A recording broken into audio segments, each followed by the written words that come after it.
Nshuti bakunzi bacu muraho neza, turabasuhuje. Nk'uko twabyiyemeje tuzajya tubagezaho umuco wacu, umuco nyarwanda. Tuzajya tubagezaho imyandiko, imivugo, imigani, isigamigani, ibisakuzo ndetse n'ibindi byose biranga umuco wacu, umuco nyarwanda, umuco mwiza uzira ico, umuco uturanga kakaba cya kirezi ndetse duhora twambaye. Uyu munsi rero tugiye kubagezaho umwandiko witwa inzovu y'amakenga n'izindi nyamaswa. Twabasaba kugira ngo mubwire abana begere abarimo batwumvira ku telefone zanyu n'abarimo mutwumvira ahandi mwese. Twabasabaga ngo mubwire abana begera aho murimo mutwumvira, ubundi babashe kumva neza iyi nzovu y'amakenga n'izindi nyamaswa. Ndetse ubaye unafite igitabo cy'ikinyarwanda cyo mu mwaka wa 4 w'amashuri yisumbuye, wagisoma kuri paje ya 92, ubundi tukajyana kugira ngo abana nabo babashe kumenya gusoma. Yego, kera habayeho inzovu ikitwa Kabombo.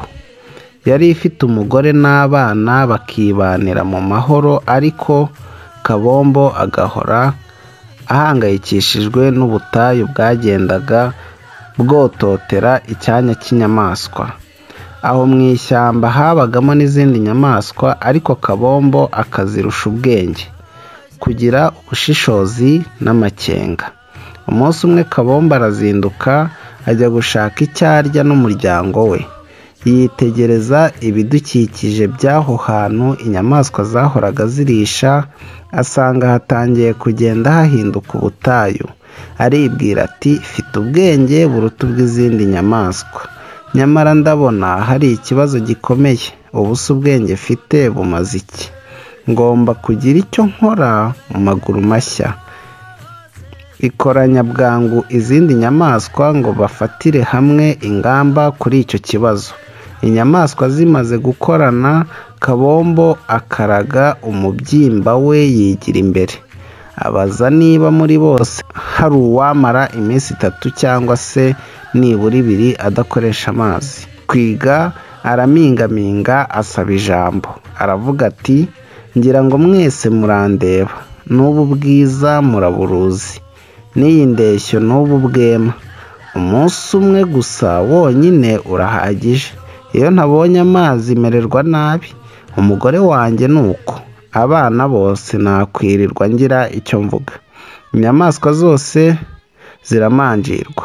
Kabombo ati, ko mudasubiza ndabaza ibiti?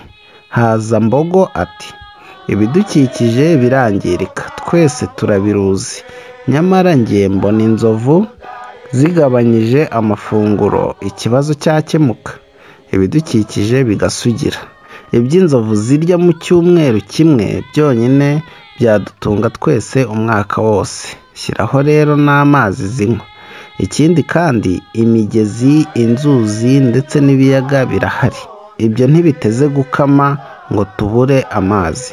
Kabombo aba yaritaye mu gutwi ati, tuve mu byo kwitana ba mwana, ahubwo twigire hamwe icyakorwa kugira ngo tubungabunge amazi dufite. Naho ibyo kuvuga ngo imigezi, inzuzi n'ibiyaga birahari byaba atari ukureba kure.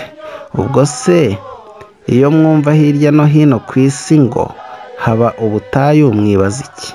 Impaka zirangiye, inyamaswa zose zemeranywa ko zigiye gucukura icyuzi kinini cyo kujya zibikamo amazi yo gukoresha mu gihe cy'impeshyi. Ubwo ariko kwa Mbogo bakaba batagira ubwiherero, bakenera kwituma bakajya hafi ya mazi rusange. Ingurube n'imbata bikirirwa byigaraguramo. Kwa Twiga nabo bahinga bakarohamo itaka. Kabombo asuye cya cyuzi asanga amazi yarahindutse ibirohwa, igice kinini ari isayo gusa. Yiyemeza gukora iperereza ngo hamenyekane icyabiteye. Baza gusanga aho mu cyuzi arimo ingurube zogera, uburimiro zivuye guhinga. zarangiza zikivurugutamo. Basanga kandi muri icyo cyuzi arimo imbata zirirwa zigaragura ngo ziri muri siporo. Kabombo amaze kumenya ayo makuru y'imvaho ararakara, yiyemeza guhita atumiza inama. Abwira umugore we ati, ntibyumvikana ko twaba twararuhiye ubusa twita ku mazi dukoresha ari nayo adutunze, hanyuma ngo bayangize natwe duceceke. Ako kanya ajya ahirengeye ingoma ayiha umurishyo, atumiza inama y'igitaraganya. Inama yagombaga kubera ku cyuzi. Inyamaswa zirakorana ngo zikubite amaso cya cyuzi zirumirwa, zisanga amazi yahindutse ibirohwa. Ku rundi ruhande ari isayo gusa. Kabombo afata ijambo ati, nimwihere ijisho iby'aya mazi yacu. Mwese muzi uburyo twiyushya kuya ducukura iki cyuzi. Murabona ko amazi yacu yamaze kwangirika. Ibi bizatuma tutazabona amazi yo gukoresha mu mpeshyi. Arakomeza ati, mu iperereza nakoresheje namaze kumenya ko aya makosa angana atya yakozwe na Ngurube n'umuryango we, Mbogo n'umuryango we, ndetse na Mbata n'umuryango we. Ubwo Ngurube, Mbogo na Mbata barahamagazwa, bigira imbere ngo biregure ku byo baregwa. Abaregwaga bose ntibirirwa bazana amananiza. Bahise bemera amakosa yabo, basaba imbabazi kandi barahira kutazabisubira. Kabombo arakomeza ati, si ibyo gusa, nuhinga ntagasatira imigezi.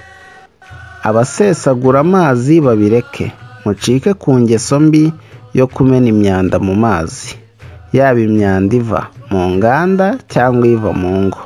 Dutere kandi ibiti bitangira isuri ngo idasiba imigezi. Ikindi kandi gikomeye ni uko dukwiye kubungabunga ibishanga. Nibyo bigega bibika amazi bigatuma isi itagwa umwuma.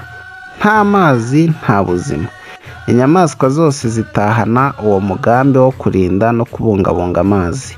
Kabombo ashoje ijambo, inyamaswa zose zimuha amashyi y'urufaya. Zitangira kubahiriza inama zagiriwe, icyanya cyazo kimera neza. Inyamaswa zikomeza kwiberaho mu mudendezo, ziratunganirwa. Sinjye wahera, hahera umugani. Murakoze cyane bakunzi bacu, mwakoze gukurikirana uyu mugani, ndetse ndizera ko hari na byinshi ubasigiye, cyane cyane ku kubungabunga ibidukikije.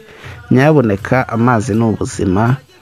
Ntabwo amazi akwiye kwanduzwa, ntabwo dukwiye gukoresha amazi adasukuye, nta nubwo kandi dukwiye gutema ibiti tudatera ibindi. Hari imvugo ivuga ngo uteme igiti kimwe ariko utere bibiri cyangwa se n'ibirenzeho, kuko ibidukikije nibwo buzima bwacu. Murakoze cyane rero, mukomeze mugubwe neza. Kanda kuri subscribe, ukore like na share. Mbibutse, subscribe umuntu wayikoze ntabwo ari ngombwa ko yongera gukandaho. Icyakora ni like na share gusa, ubundi agatanga na comment cyangwa se agatanga igitekerezo kugira ngo tumenye ibyo twongeramo kugira ngo ibiganiro byacu bijye bibanyura. Murakoze cyane, mugire ibihe byiza.